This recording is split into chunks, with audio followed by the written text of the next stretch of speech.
ఓ సావిత్రి, ఇందా ఈ మంచం తీసేసుకో. ఓ లక్ష్మి, ఇగో ఈ బల్ల తీసేసుకో. ఓ నిర్మల, ఈ తిరగలి తీసేసుకో.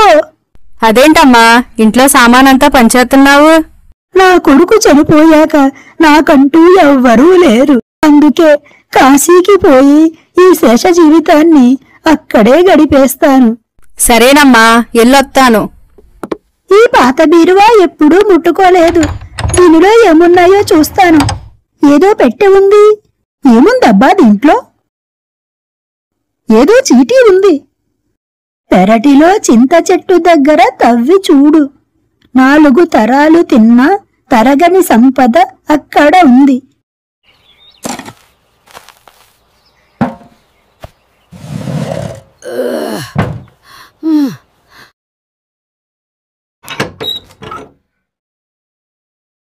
మా అన్నవారందర్నీ తీసుకుపోయి ఈ నగలు వజ్రాలు ఇచ్చావా తండ్రి?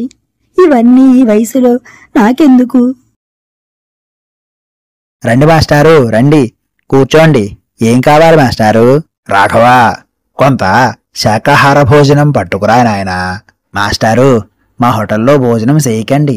ఉదయం మిగిలిపోయిన అన్నాన్ని ఇడ్లీ పాత్రలో ఉంచి ఆవిరి పెట్టేస్తారు. తర్వాత ఆ అన్నాన్ని చూస్తే అప్పుడే వండివార్చిన అన్నంలా తయారవుతుంది. అలాంటి అన్నం తింటే మీ ఆరోగ్యం పాడైపోతుంది. ఒరేయ్ రాఘవా, ఇలా రా. రేపటి నుండి నువ్వు పనిలోకి రాకు. నీలా నిజాలు చెప్పేవాళ్ళు, అబద్ధం చెప్పడం రాని వాళ్ళు వ్యాపారానికి పనికిరారు. బాబూ రాఘవా, పనికి వెళ్ళలేదా? ఎల్లలేదమ్మా, మా యజమానికి అబద్ధాలు చెప్పేవాళ్లే కావాలంట. ఎంత అమాయకుడివి నాయనా. ఇలారా, కాఫీ తాగి వెళుదువు గాని. అలాగేనమ్మా. చూడు నాయనా, నీవు అచ్చం చనిపోయిన నా కొడుకులా ఉన్నావు. అందుకే ఈ బంగారు నగలున్న పెట్టె నీకిస్తున్నా.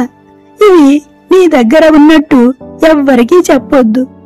అలాగేనమ్మా. ఈ ఊరి అధికారి అసలే మంచివాడు కాదు. నేను కాశీ వెళుతున్నా, తిరిగి రాను. ఓయ్ జానకి, ఏం తెచ్చానో చూడు. అయ్య బాబోయ్, దొరికాయా? కొంపదీసి ఎక్కడి నుంచైనా ఎత్తుకొచ్చేసారా? మన ఈదిలో ముసలామే కాశీకి పోతా పోతా ఇవన్నీ నాకిచ్చింది. సరే, పొరపాటును కూడా ఎక్కడ నోరు జారకండి. మన గ్రామాధికారి అసలే మంచోడు కాదు. అలాగే.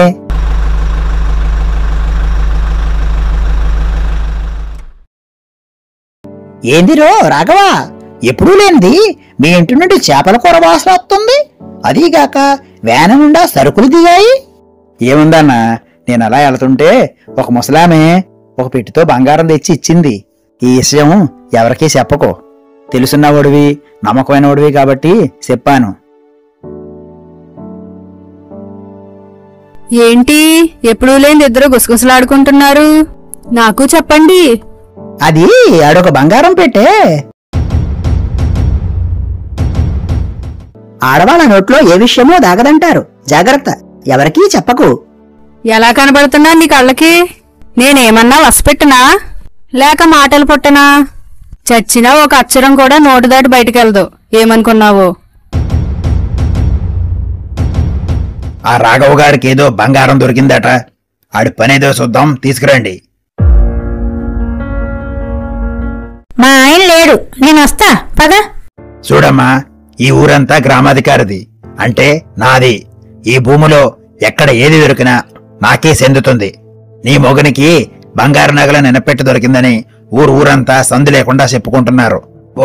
పోయి ఆ పెట్టె తీసుకొచ్చి మా ఆధీనం చెయ్యి. లేకుంటే నీ మొగుడిని లోపలేసి మెత్తగా ఉతకాల్సి వస్తాది. నా మొగుడు పెద్ద కోతలు రాయుడు.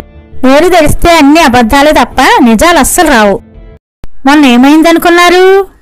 నేను శనగపప్పు కూర వండాను. అది 2 పూటలు తిని ఎక్కడికెళ్తున్నారండి? సైన్యంలో చేరి యుద్ధం చేస్తా. యుద్ధం చెయ్యాలంటే కసరత్తు చెయ్యాలి. తుపాకీ బాంబులు కావాలి కదండి. తుపాకీ వాళ్ళెత్తారు, బాంబులు నా దగ్గర చాలా ఉన్నాయి.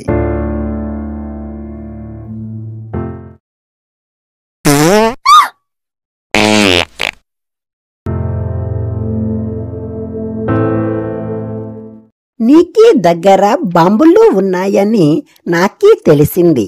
అవి నాకు కావాలి. ఏం చేసుకుంటావు? నీకి అనవసరం. నీకి ఎంత డబ్బు కావాలన్నా ఇస్తాను. నీకి దగ్గర ఉన్న బాంబులు నాకీ కావాలి. అరెరే, డబ్బులు వస్తాయని తెలియక ఎక్కడ పడితే అక్కడ గాల్లో వేసేస్తున్నాను. గాలిలో ఎందుకు వేయడం? నాకీ ఇవ్వు, డబ్బులు ఇస్తా. ఇప్పుడు నా దగ్గర లేవు. మర్యాదగా అడుగుతున్నాను, ఇస్తావా ఇవ్వవా? కాసేపు ఆగు సేటు. ఎక్కడ పెట్టావో ఆలోచించు. సేటు, ఈ పూటకి ఒక్కటైతే ఇవ్వగలను. ఇచ్చేయ్ ఇచ్చేయ్. డబ్బులు ఇస్తావు కదా? ఇస్తాను. డబ్బులు ఇచ్చే సేటు. చీచి, ఏం చేస్తున్నావు? బాంబు అడిగేవు, ఇచ్చాను. నేనడిగింది ఈ బాంబు కాదు, మనుషుల్ని ఇంటిని పేల్చేసే బాంబు. అయి నా దగ్గర ఎందుకుంటాయి? అయినా నీకు చెప్పిన ఎదగబడు. ఒరేయ్, అలాంటి వాడి మాటలు మీరెలా నమ్మారు? ఇప్పుడు నాకు ఊరెళ్లే పనుంది. వచ్చే ఆదివారం అందరి ముందు పంచాయతీ పెడతా. నువ్వు నీ మొగునితో రా.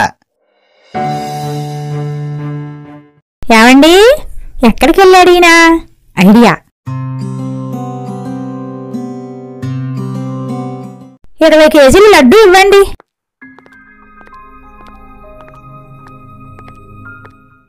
ఇవి ఇక్కడ జల్లుతాను, కొన్ని పెరట్లో జల్లుతాను.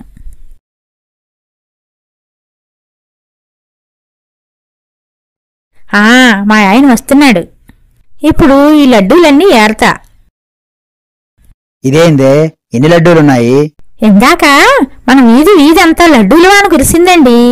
జనాలు పడినవి పడినట్టు గంపలకి ఎత్తుకొని దాచుకున్నారు. నేనున్నది ఒక్కదాన్నే. ఇంతవరకు ఒక గంపే ఏరగలిగాను. ఇంక నా వల్ల కాదు, మిగతావి మీరేరండి.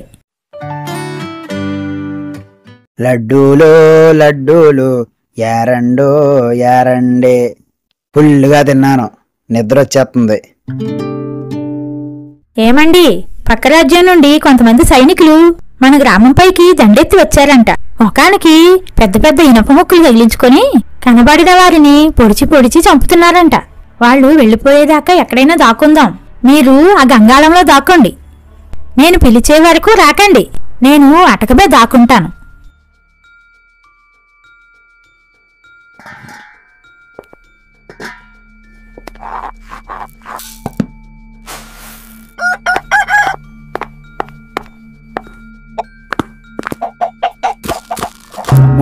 సైనికులు వచ్చినట్టున్నారు. ఇనప ముక్కులతో పొడుతున్నారు. అమ్మయ్యా, వెళ్ళిపోయారేమో. ఇందాక సైనికులు వచ్చారండి. నేను అటకమే దాక్కున్నాను. వాళ్ళు ఇనప ముక్కులతో అటకంతా టపీ టపీమని పొడిచారండి. నిన్నే కాదు, నన్ను చంపాలని చూశారు. గంగాళంలో ఎవరన్నా ఉన్నారేమోనని టపీ టపీమని కొట్టారు. నిజం చెప్పు రాఘవా, నీకు ఒక ఇనప పెట్టినండా బంగారు వరహాలు, ముత్యాల హారాలు, నగలు దొరికాయంట కదా, నిజమేనా? అవును, నిజమేనండి. మా వీధిలో ఉండే ముసలామే కాశీకి పోతా పోతా నాకు అవన్నీ కానుగ్గా ఇచ్చిందండి. లేదండి, మా ఆయన చెప్పేవన్నీ అబద్ధాలే. నీ మొగుడు నిజమని ఒప్పుకుంటుంటే నువ్వేమో అబద్ధం అంటున్నావు. నిరూపించగలవా? నిరూపించగలనండి. బంగారు నగలు ఉన్న పెట్టి ఎప్పుడు తెచ్చారండి? నాకు అస్సలు గుర్తులేదు. అప్పుడే మర్చిపోయావా? మన వీధిలో లడ్డూలు వాన కురిసింది కదా, దానికి 2 రోజుల ముందు. లడ్డూల వాన కురిసిందా? ఎప్పుడండి? అదేందే, అప్పుడే మర్చిపోయావు? ఆ రోజు సాయంత్రం ఇనప ముక్కలు ఉన్న పక్కరాజ్యం సైనికులు మన ఊరి మీద దండయాత్ర చేసి అందరినీ పొడిచి పొడిచి చంపారు కదా, ఆ రోజు. లడ్డూల బానంట, ముక్కు పొడుగు సైనికులంట. మీ ఆయనకు పిచ్చి పట్టినట్లుంది. ఎవరైనా మంచి వైద్యునికి చూపించు. అనవసరంగా ఈ తిక్కలోని మాటలు విని విలువైన సమయం అంతా వ్యర్థం చేసుకున్నాను. ఈ కథ నచ్చితే ఒక లైక్ చేయండి. మీకు ఏ సన్నివేశం నచ్చిందో కామెంట్ చేయండి. మా చిత్రశాల ఛానల్ సబ్స్క్రైబ్ చేయండి.